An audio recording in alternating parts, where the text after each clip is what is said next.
वेल्यापासून 7व्या महिन्यापासून त्याच रेंजने दूध काढतो मी. हं, स्टेटमेंट दाखवतो माझं 10 दिवसाचं पेमेंट हं, 2 लाख हं. त्याच्या आतच येत नाही. हं. शेतकरी मित्रांनो, आज आपण इंदापूर तालुक्यातील गोतंडी या गावात आलेलो आहे. तर तुम्ही मागे हा गोठा बघताय, हा 40 ते 45 गायींचा गोठा आहे आणि सर्व गायी या मोठ्या मापाच्या टॉपच्या गायी आहेत. तर मित्रांनो, यांनी सुरुवात कशी केली आणि यांच्या गोट्याचं आता संगोपन कसं चालतं आणि सध्याला आता दुधाला दर पण कमी जास्त होत आहेत.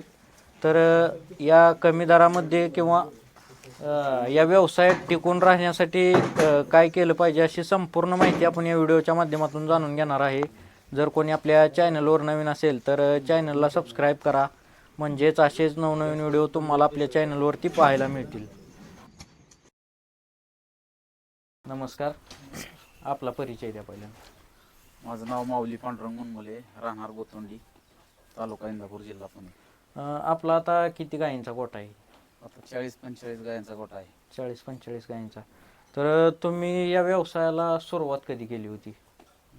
4 वर्ष झाली सुरुवात केलेली. 4 वर्ष झाली. हम्म. मग 4 वर्ष झाली सुरुवात करताना तुम्ही कशी सुरुवात केली होती? एक गायपासून केली. सुरुवातीला 2 पार्ट्या गाया घेतल्या, हं, त्या गायांपासून सुरुवात झाली. हं, हं, हं. म्हणजे पार्ट्या 2 गायीपासून पुढं कशा गायी वाढवल्या तुम्ही आता एवढ्या? पण आता त्या गायवरच गाय बसवत गेलो असतो तर. हं. हम्म.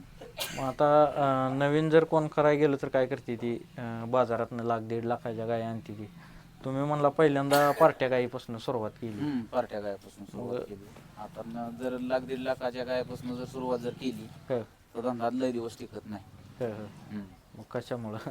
म्हणजे एकदमच 1-1.5 लाख रुपये इन्व्हेस्टमेंट करणार आपण, हं, त्याच्यातनं उत्पादन तेवढं मिळत नाही, रेट तेवढा मिळत नाही, हं, जजमेंट तेवढं नसतं. हं, हं, हं. लोकांच्या सांगण्यावरनं आपण ते धंदा केलेला असतो. ह्याच्यात म्हणजे अनुभव लय मोठा गरजेचा आहे.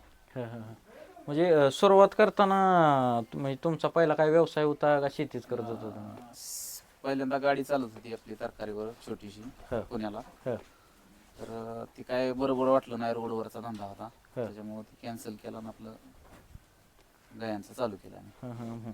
म्हणजे दुसरं पण व्यवसाय आहेत आपल्याकडे बघायला गेलं तर. मग गाई पालन तुम्ही आता 4 वर्षापूर्वी सुरुवात केली, म्हणजे लॉकडाऊन मध्ये सुरुवात केली असेल तुम्ही? नाही, लॉकडाऊन झाल्याच्या नंतर. हां, हां. मग ह्या धंद्यात दुधाला रेट पण कमी जास्त होते, तर काय शेतकऱ्यांचं गोठं मोडकळीस आल्या तर बंद पडले, तर तुम्हाला म्हणजे असं काय वाटलं नाही बाबा सुरुवात केल्यावर आपल्याला ह्यात अडचणी येतील असं काय? छोट्यातनं सुरुवात केली ती, त्याच्यामुळं बाकी काय अडचणी आली नाही त्या. हं, म्हणजे गायवर गाय असं वाढवत गेलो. हं, हं, हं. तुम्ही म्हणला आता पार्ट्या गाई घेतल्या, हम्म. तर पार्ट्या गाई आता शेतकऱ्यांचं काय म्हणणं होतं, बाजारात पार्ट्या गाई जी येते त्या हम्म. ती गाभण जात नाही त्या म्हणून येते त्या, तरी पण तुम्ही म्हणजे नाही, आपल्या सांभाळण्यावरती आहे सगळं. हं, गायला मिनरल मिक्सचर वगैरे हं, सगळं कम्प्लीट झालं पाहिजे ना, हं, हं. तेव्हा ती गाय गाभण ह्याला हे ठरते. म्हणजे पार्ट्या गाई आणल्यानंतर तुम्हाला काय अडचण आली नाही का त्या? अजिबात नाही. हं, नाही. हं, हं, हं. म्हणजे तिथनं पुढं तुम्ही गाई सगळ्या विकत घेतल्या का घरी काय तयार केली त्या कसं? घरी ह्याच्यातल्या एक 10-15 कालवडी तयार झालेली आहे त्या. हं, हायेस्ट ह्याच्यातली 40 लिटरची सुद्धा कालवड तयार केलेली आहे. तुम्ही घरीच? हम्म. हं, हं, हं. 40.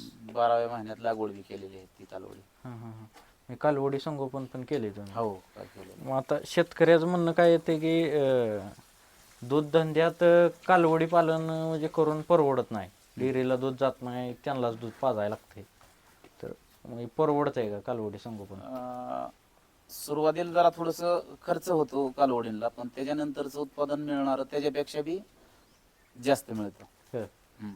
म्हणजे परवडत आहे का कालवडी हो, संगोपन? 100% परवडतं. हं, हं. म्हणजे शेतकऱ्यांचं म्हणणं येते की परवडत नाही. नाही, ती बघण्याचा दृष्टिकोन चेंज होतोय ना. हं, येणारी रक्कम कमी आली की शेतकरी म्हणतोय नको, कालवडी सांभाळाय नको. हं, हं, पण देणारी मोहर रक्कम तशी द्यावं लागते ना. आताच्या काळाला सर्वसाधारण 1-1.5 लाख रुपयाची गाय घ्यायची म्हणजे सर्वसामान्य माणसाची ऐपत नाही ना एवढी. हं, हं, हं. पण 1.5 लाखाची गाय घेऊन ती फेडायची म्हणजे त्याच्यातच लोक आज अडचणीत आहेत. हं, हं, हं. चारा आहे, हं, पेंड आहे, वैरण आहे, हं, हे सगळा खर्च जर धरला तर गाय एका येतामध्ये नेलं होत नाही. हं, हं. म्हणजे तुम्ही या व्यवसायात नवीनच होता, तर तुम्ही गायी निवड करताना गायीची निवड कशी केली पाहिजे? याच्यापासूनच केली. पार्टी सुरुवातीला घेतल्या गाया 2, हं, त्याच्यानंतर पुन्हा मग जसं जसं जसं प्रॉफिट वाढतंय तसं तसं त्या स्वरूपात हां हां. मोहर गेलो. मग तीच की तुम्ही आता गायी विकतच घेतलेली आहे त्या, तर गाय विकत घेताना गायची निवड करताना गाय कशी बघितली पाहिजे, म्हणजे कशा दृष्टिकोनातून गाय कशी पाहिजे? गायची कासला ह मागची ऑर्डर जी आहे ती चांगली पाहिजे ह आणि एचएफ मधून गाय पाहिजे. हं, हं, हं. आता चालूला दुधाला रेट किती आहे? आता बसतोय डायरेक्ट दूध असल्यामुळं 40-39 रुपये बसतोय. ह आणि ज्या वेळेस तुम्ही सुरुवात केली त्यावेळेस किती दर होता दुधाला? त्यावेळेस सुरुवात केली त्यावेळेस काहीतरी 30 रुपयापासून सुरुवात झाली. हं, हं, हं. परवडतोय का दूध धंदा? का तर ह्याच्यात दूध धंद्यात सारखं रेट कमी जास्त होतात. रेटमुळे जरा थोडंसं हे होतंय, नाहीतर दूध धंदा हे परवडतो. हं, हं, हं. कमी रेट असल्यावर कसं नियोजन लावता तुम्ही, म्हणजे ताळमेळ तर लागला पाहिजे खर्चाचा म्हणा फक्त दुधाचा. विषय काय होतो, आपल्याला जे पैसे खर्चायला राहणार आहे तर त्याच्यातनं त्या व्यवसायातनं पैसे राहत नाहीत. ह पैसे राहतात त्यांच्या चाऱ्या पाण्याचं मेंटेनन्स सगळा निघतो, ह पण आपल्याला जी काय राहण्याची अपेक्षा आहे ती राहत नाही. हं, हं, हं. आता 40 गाय येत्या तुमच्याकडे, तर ह्या दुधावर गाय किती येत्या सध्याला? दुधावर काहीतरी 30 गाय आहेत बघा आता. 30 गाय येत्या. किती दूध असते 30 गायीचं? 30 गायचं आता सध्याला 350 लिटर एका टायमिंगला दूध आहे. एका टायमिंगला 2 टायमच किती दूध होते? 600 लिटर होते, 650 लिटर. 2 टायमात 650 लिटर दूध आहे. तर म्हणजे वार्षिक एवढं दूध चालू असतं का तुमचं? हो, कंटिन्यू कंटिन्यू 600 लिटरच्या आत बाहेर होतो, पण कंटिन्यू तेवढं राहतं. दुधात सातत्य, म्हणजे हाय असं दूध रोजच्या लेवलनं सातत्य टिकवून ठेवण्यासाठी कसं नियोजन केलंय तुम्ही? गाय वेळेत गाभण करणे. ह म्हणजे गायचं किती दीड वर्षाला येत होतं कधी? सर्वसाधारण गाय यायल्यापासून 1.5 महिन्यात ह किंवा 3 महिन्यात गाई लागवड झालीच पाहिजे. ह तिचा बाकड काळ जास्त नाही गेला पाहिजे. ह ह म्हणजे आता अडचण म्हणलं तर गोठ्याच गाय गाभण जाण्याची येते बऱ्यापैकी. म्हणजे त्यामुळंच काय शेतकऱ्यांचं गोठं बंद पडल्याचं. गाई गाभण जायला त्रास करते त्या, 4-4 वेळा 5-5 वेळा भरवून सुद्धा गाई रिपीट होते त्या. त्यावेळेस मग आहे ना मिनरल मिक्सचरचा तुम्ही वापर करू शकताय ना. ह तर म्हणजे किती प्रमाणात अजून काय असते तुमचं त्यासोबत? दुसरं काय नाही, आपला मुरगाच असतो कंटिन्यू ह आणि ओली वाळी वैरण मिक्स असते. हं, हं, हं. त्यात मुरघास आता तुम्ही किती दिवसाचा करून ठेवताय? सर्वसाधारण 3 महिने जायचा करतो आम्ही. 3 महिन्यात. तरी किती टन मुरघास करून ठेवताय? आता टनाव काय बजेट काढलेलं नाही, पण 4-5 एकर आम्ही खडा संपला की कुठून ठेवतो. हं, हं, हं. म्हणजे 3-3 महिना असं म्हणजे टप्पे दिलेले असतात ते. ह आणि त्याबरोबर दुसरा चारा काय असतो? दुसरा ऊस असतो, ह वाळलं मक्कान थोडंफार मिक्स करतो. ह बाकी दुसरं काय नाही, मग एवढं हं, हं, हं. वाढ वगैरे नाही. ऊस शक्यत असतो, ह पण वाढही नाही घातला आणि हं. तुमचं सकाळपासून ते संध्याकाळपर्यंत पूर्ण दिवसाचं ह्याचं नियोजन कसं असतं? सकाळी 5ला गाया चारा खायला जातात. ह 5 ते 7:30 वाजता चारा पाणी ह धार ह तिथून बाहेर असतात गाया. हं. त्याच्यानंतर 5ला पुन्हा संध्याकाळी 30 शेड्यूल पुन्हा सकाळचं. हं, हं. एवढ्या गोट्याचं आता किती जण तुम्ही कामकाज बघताय सध्याला? ह्याच्या आधी मी दोघंच बघत होतो, नवरा बायको. ह पण आता अलीकडं लोड वाढल्यामुळं होत नाही. हां हां हां त्याच्यामुळे 2 कामगार आहेत, बिहारी आहेत. हां हां बिहारी टिकते ते गोट्यात बिहारी? हो टिकतात ना. आता माझ्यात 1.5 वर्ष झालं एक आहे, 2 जण आहे ती. ह 1.5 वर्ष झालं तीच करते सगळं. हां हां त्यांना कसं असते सांभाळायला? महिन्यावर असते का गाईंवर असते? त्यांना महिन्यालाच पॅकेज दिलेलं आहे, 35,000 रुपये ठरवून. ह जेवण आम्ही देतो, ह कारण का त्यांना गडी असल्यामुळं त्यांना काय हं, हं, वेळ गावत नाही बनवा नाही करतात त्याच्यामुळे. हं, हं. खुराकात काय काय असतं ह्यांना आता, म्हणजे दुधावरच्या गायींना वेगळा खुराक असतोय का, म्हणजे गाभण बाकी गायीसाठी पेंड वेगळी असते आणि जी दुधावरी गाय आहे त्याच्यासाठी वेगळी पेंड.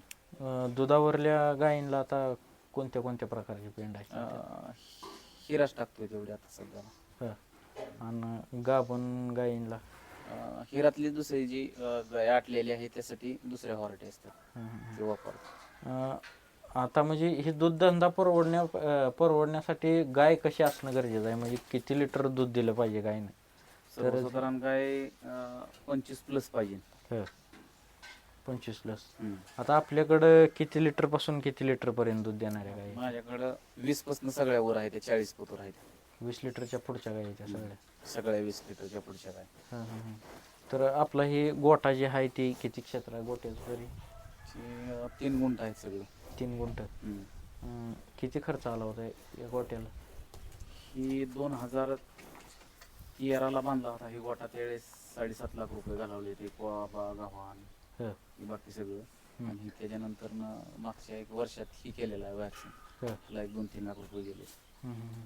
तरी किती गाई बसतील असं नियोजन आहे गोट्याचं? 50 गाय बसते आरामशीर. 50 गाई बसतील. फक्त पावसाळ्याच काय होते, हं. थोडंसं जरा चिखल वगैरे होतं, त्यामुळे आतच बांधून ठेवावं लागतं.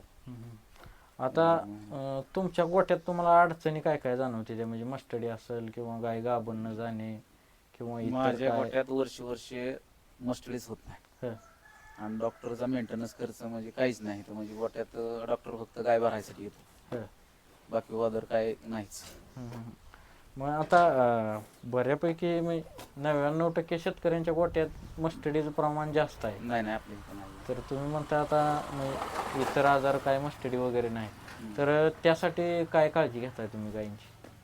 काळजी घ्यायचं कारण काय, गायीने तिथं चारा पाणी खाल्ल्याच्या नंतर लगेच धार चालू असतो पाठीमागं. हं. धार झाली की गाय पाणी प्यायला मोकळी सुटते. हं. पाणी पिऊन गाय 10-15 मिनिटं इकडे तिकडे झाली हं. आणि त्याच्यानंतर न बसली तरी मस्टडी कधीच होऊ शकत नाही. हं, हं, धार काढली की लगेच जर गाय खाली बसली तर हं. लगेच मस्टडी होतो. हं, हं, म्हणजे ही पाठीमागचा अनुभव आहे. म्हणजे गाय धार काढल्यानंतर लगे बसली नाही पाहिजे. हा, लगेच गाय बसली हं. की ती मस्टडी 100% होणार. आणि वर्षाच्या वर्षाला म्हणजे टायमाला गायीचं वेत होण्यासाठी काय कसं मिनरल नियोजन? मिक्सचर कुठलंही वापरा. हं. मिनरल मिक्सचर जर कंटिन्यू 77 जर असलं हं. तर गाय कधीच अशी म्हणजे फेल जात नाही. मग कंटिन्यू मिनरल मिक्सचर असतं, गाय हा. गाभण गेली नाही गेली तरी पण? गाभण काळात बी थोडंफार जर टाकलं हं. तर आपल्याला जहार वगैरे पडायला जरा थोडस मदत होती, हं. गायला त्रास होत नाही. हं. आता काय काय होतं की गाय आटवल्याच्या नंतर काय काय शेतकरी आहे की तिच्याकडे लक्ष द्यायचं नाही. त्याला जेवढं गाय वेल्याच्या नंतर खोराक लागतं तेवढं तिचा मधला जी भाकड काळ आहे हं. त्याच्यात जर तिला जर चांगलं सांभाळलं हं. तर ती 4 दिवस आपल्याला मोर चांगलं सांभाळते. म्हणजे आठवताना तुम्ही गाय कशी आठवताय, म्हणजे कितव्या महिन्यात आठवता का? 7व्या महिन्यातच आठवतो गाय. 7व्या महिन्यात. ती 2 महिन्याचा गॅप देत आहे. 2 महिन्याचा गॅप द्यायचाच. त्याच्यामुळं पुढच्या वेताला आपल्याला हा, पाहिजे तसं दूध निघेल. आता तुमच्याकडे एवढ्या 40-45 गायीच्या गोठा ओपन आहे, तर एखादी गाय वगैरे आजारी असल्यावर तुम्हाला म्हणजे कसं समजतं तरी ह्यातनं? आजारी तर आणि पोतर पडलीच नाहीये. हं. आणि जरी समजायचं कारण म्हणजे गाय वैरण खायला जर गेली, खात नसन, हं. रवत नसन करत तर लगेच गाय समजते. आणि बाहेर सोडली की माझावर आलेली गाय 2 मिनिटात म्हणजे कळती की याला ही माझावर आलेली आहे, हिला साईडला काढून घ्या. आणि बांधून असल्यावर गोट्यात काय होतं, हं. गाय माझच कळत नाही, हं. कारण का त्याची हालचालच होत नाही. ह्यात समजून येते म्हणायचं तुम्हाला. समजून येते चांगले. गोट्यातलं शेणखताचं हे नियोजन म्हणजे किती दिवसाला तुम्ही बाहेर काढताय? हे 2 महिन्याला हं. बाहेर काढतो. 2 महिन्याला किती निघतं तरी एवढ्याच शेण? एवढ्या जनावरांचं निघतं 2 जोगाडा तर 100% महिन्याला 1 जोगाड निघतं. आता चारा ही आहे ती तुमचा विकतचा आहे का घरचा आहे? घरचा बी असतो, विकतचा बी असतो, हं. दोन्ही बी. म्हणजे हे व्यवसाय विकतच्या चाऱ्यावर म्हणा, आता तुमच्याकडे 2 गडी पण आहेत, गडी ठेवून विकतच्या चाऱ्यानं परवडतोय का व्यवसाय? हो, परवडतं मी. हं. पण 100% बाहेरचं चारून नाही परवडत. हं. थोडंफार घरचं बी लागतं ना मदतीला. गड्यावरचा खेळ ही परवडतोय का? हो, 100% परवडतं. म्हणजे कसं असतं गाड्यांचं दारा म्हणजे निमार्द दूध राखते ती ही? नाही, ते आपल्यावर सगळं डिपेंड आहे. आपण जशी पहिल्या सुरुवातीपासून त्यांना जशी सूचना करण अशी गडी ऐकतात. म्हणजे तुमचं लक्ष असतं गोट्यात, आता 100% गडी आहे म्हणल्यावर? 100%. 100% दारा हे काढताना, खोराक टाकताना, चारा टाकताना सगळं लक्ष असतं. आता ब्रीडिंग वर ही काय काम केलंय का तुम्ही? ब्रीडिंग वर नाही बरं का केलं, पण आता चाललेलं आहे. आता म्हणजे भरली ते कुठली सिमेंट? बाटलेलं आहे आपलं म्हणजे. तर म्हणजे ही धंदा परवडतोय म्हणायचा. हो 100% परवडते.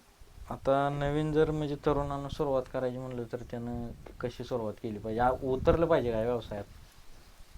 उतरलं पाहिजे हं, पण ती नीट स्वरूपात. आता काय झालं मध्ये ते लॉकडाऊनच्या नंतर रेट एकदम 40-45 रुपयावर गेले. हं, त्या पिरियडला जे काय नवीन उद्योजक तयार झाला, हं, की असा तयार झाला की त्याला काहीच अनुभव नाही. हं, मार्केटमध्ये जायचा 1.5 लाख 2 लाख 1.25 लाख अशा गाय आणल्या, याजाने पैसे काढले, हं, पतसंस्था काढल्या. हं, त्यांचा 6 महिना धंदा चालला आणि त्याच्यानंतर ती लोक गायब झाली. हं, हं, मार्केटमध्ये दिसत नाही आता. हं, मग ह्या धंद्यात हे असं नाही झालं पाहिजे. हं, धंदा करायचा आहे, हं, छोट्यात न करा, हं, मग हळूहळू ग्रोथ करा. हं, हं. आता तीच झालंय हो, काय करते ती म्हणजे रील ही इंस्टाला आता भरपूर हा प्रमाण आहे. इंस्टावरनंच जरा थोडं 10 गाई 2 लाख पगार आणि लाख पगार, ती रील बघायच्या, 4-2 गाई आणायच्या, जोपर्यंत 4 महिने गाई दूध देते तोपर्यंत ठेवायच्या आणि परत विकून टाकायच्या. आज मी आता माझा म्हणजे तुम्हाला बँक स्टेटमेंट दाखवतो. माझा 10 दिवसाचं पेमेंट हं, 2 लाख हं, त्याच्या आतच येत नाही. हं, माझं सातत्याने टिकून आहे ती. हं, रेट जरी कमी जरी झाला हं, तरी 5-25-30 हजार रुपयाचा गॅप पडतो. पण त्या पिरियडला माझ्याकडे दूध वाढलेलं असतं. हं. पण पैसे जेवढं काल येत होते तेवढं तेळच बी येणार. फक्त दुधातलं सातत्य टिकवून ठेवलं. म्हणजे दुधात तुमचं कंटिन्यू 600 लिटरचं सातत्य आहे म्हणायचं. हं, हं, हं. परवडतोय धंदा. परवडते. तर आता आता दरसोड जर केली तर हा धंदा परवडत नाही. हं, गायचं शेड्यूल जे ठरलेलं आहे बाबा की माझी संध्याकाळी 5 वाजता गाय वैरण खाणार आहे, हं, त्याच्यानंतर मी 5:30 ला गायची धार काढणार आहे. हं, ही शेड्यूल जर असन, ज्याला जमत असन त्यानेच हा धंदा करायचा. हं. मेन म्हणजे ह्या आपल्याला घरचं लेकरू असतं त्याच्यापेक्षा बी जास्त ह्या काय धंद्याला जास्त जपावं लागतं. बरोबर आहे. काय काय लोकांचा समज काय आहे की आणली गाय बांधली तिकडे पटांगणा टाकलं चिपाडाचं एक कवळं, हं. दूध द्यायना, त्या धंद्यात परवडा नाही, असा धंदा चालत नाही.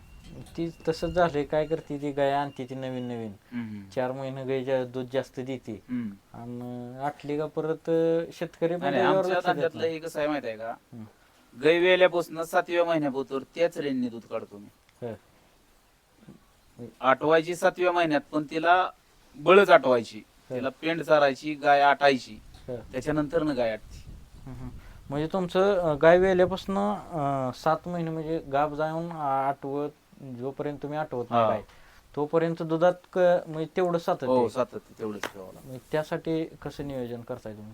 चारा पाण्यावर सगळं डिपेंड आहे. हं. गाय गाभण राहिली हं, की तेवढंच खुराक असतं.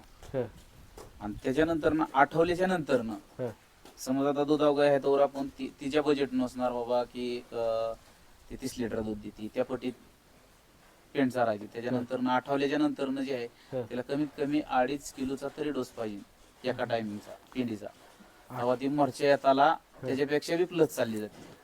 आता तुम्ही आठवल्यावर 2.5 किलो पेंट देताय म्हणलं, तर म्हणजे वेल्यानंतर 8वेपर्यंत तुमचं रोजचा गायला किती खुराक असतो? तसं एवढं काढलेलं नाही बरं का, हं.